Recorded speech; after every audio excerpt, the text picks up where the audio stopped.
ఆత్మీయమైన జీవితంలో డీపుగా మనం వెళ్తేనే ఆ లోతైన మర్మాల్ని మనము పొందుకోగలము బ్రదర్ అండ్ సిస్టర్.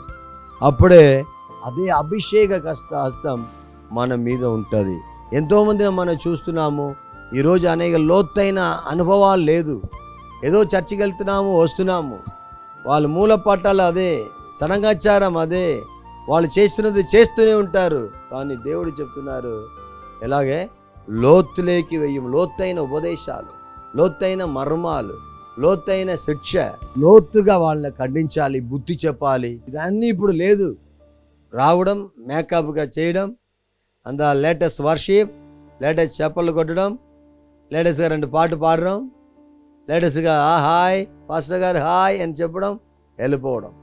లోతైన మర్మాలకు మనం వెళ్ళాలి, లోతైన ఉపదేశాలకు వెళ్ళాలి. ఎవరి పత్రిక 6వ అధ్యాయంలో చెప్పబడుతుంది ఎలాగే ఉపదేశములు మనం పాటించాలి. ఆమేన్.